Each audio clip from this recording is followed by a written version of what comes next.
What is going on, everyone? I hope all is well with you. Raphael here, AppleAddress, addressing all things Apple Inc. Let's address the Apple news of the past week.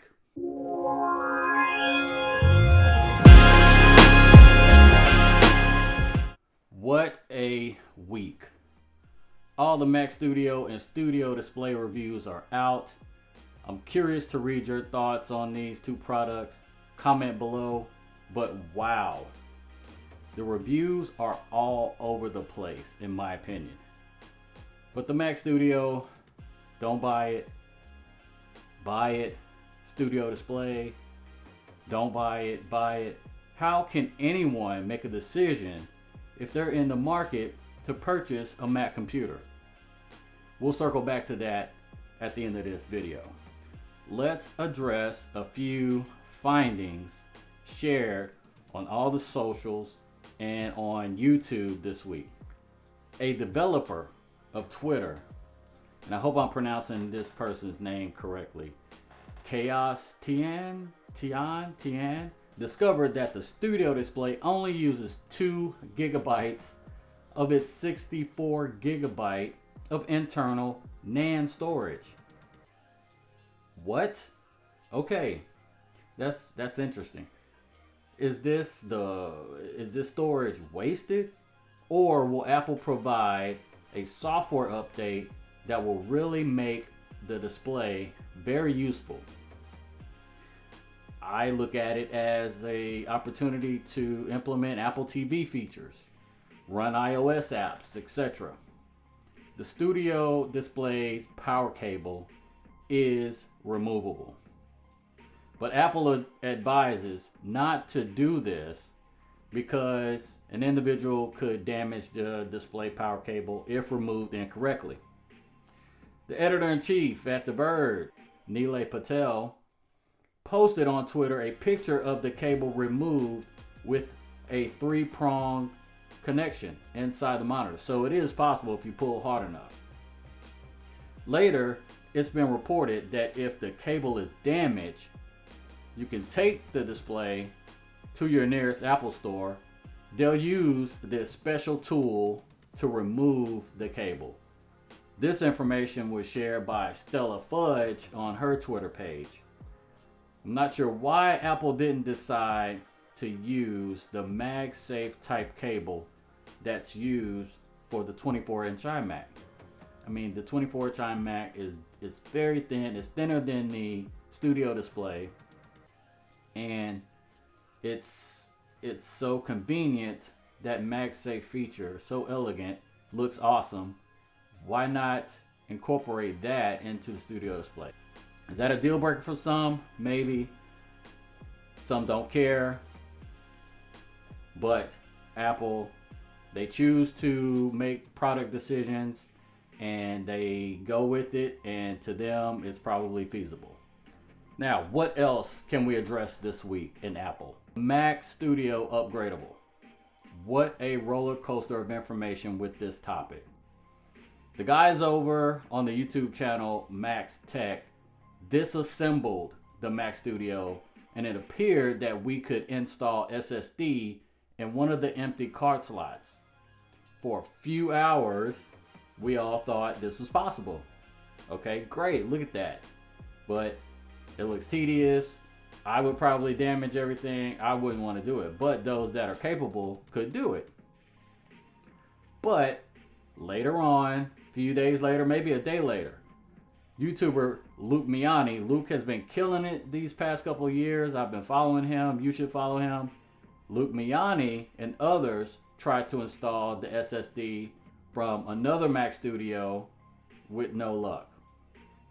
You would need to bypass Apple's software to make it work, and it appears that for the moment only Apple can do this. In Luke's latest video, Luke conducted his own teardown of the machine, tried adding the SSD of another Mac Studio into another Mac Studio, and it wasn't successful.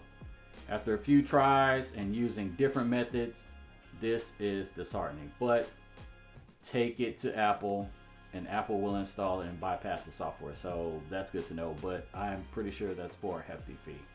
Later in the week, Joe Rosenthal of Mac Rumors later reported that Apple stores and authorized service providers will be able to replace SSDs if necessary. They will be able to finalize the internal software, which will allow repair and override the software block. So that's good to know. Display analyst Ross Young. Ross has been providing some great insight on the display side of the tech business, and you get little nuggets from Ross based on the news and the direction that Apple will take in the next years, months, or maybe even years. So display analyst Ross Young and his company DCSS reports that Apple sold more mini LED MacBook Pros in the fourth quarter of 2021 than all total OLED notebooks combined. That's crazy. Mr. Young is convinced that rapid growth will take place this year in the OLED and mini LED market. Ross Young also reports that Apple is working on a 15-inch MacBook Air. That's interesting. Not sure about it. There are some rumors out there. Ming Chi Kuo also reported on the state of the mini LED situation, citing Ross Young's report, and agrees that despite the conflicts in Ukraine, Apple is ramping up and expanding their supply chain manufacturing by 20 to 30%. Kuo also agrees with Young and states that the 15-inch MacBook will be released in 2023. Last bit of news, Mark Gurman reported that Apple is working on a hardware subscription service for iPhones. What? Would this work? Yeah, thank you for having me. This would be no different, like you said, than your monthly $10 Apple Music subscription or $15 a month Apple One Bundle subscription, right? You'd be paying for the phone on a monthly basis like you might on a car lease. Wow. Apple is trying to take even more of our money now. Hardware subscription for iPhones. What is this all about? So the key takeaway from this bit of news, you can purchase an iPhone subscription, pay a monthly fee, never own the phone outright, and have the ability to upgrade every year, which is kind of different from your cell phone carriers who have their subscription plans where you pay monthly on it, but once you pay for the phone is yours if you don't choose to upgrade the following year, 2 years. Okay, let's get back to the Mac Studio and the Studio Display reviews and whether or not you should buy either. Honestly, I don't want to make any claims until I get both devices and review them myself. I haven't gotten mine yet. I've been waiting. I'm sure some of you who love Apple products and you jumped on the Studio Display and the Mac Studio, you're waiting as well. The longer you wait, the more the dates and months are pushed back. So, okay, let me say this. If you haven't pulled the trigger yet, then you really have the answer you've been looking for about whether to buy the Mac Studio Display or not. The base model M1 Max chip in the Mac Studio is more powerful than the average person needs. All of that power is more than what the average person needs. If you're like me and you've been waiting for Apple to get back into the display business, then the Studio Display is just what you've been waiting for, no matter the price. If you're just looking for a monitor that has comparable specs to the Studio Display and don't really care about the materials used or build quality, there are plenty of cheaper options on Amazon. But here's some advice.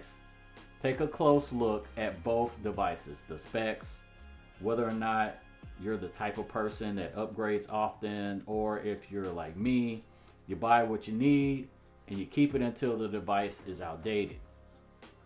After determining your tech product turnover ratio, finally, take a look at your budget. If it's within your budget, get it. If not, don't worry about FOMO. Apple products are expensive, and it's not cool to go broke just because you want to impress others or gain some self-gratification. Well, I hope you were informed with the news of the week, and I hope I've offered some insight on all the conflicting reviews about the Mac Studio and Studio Display.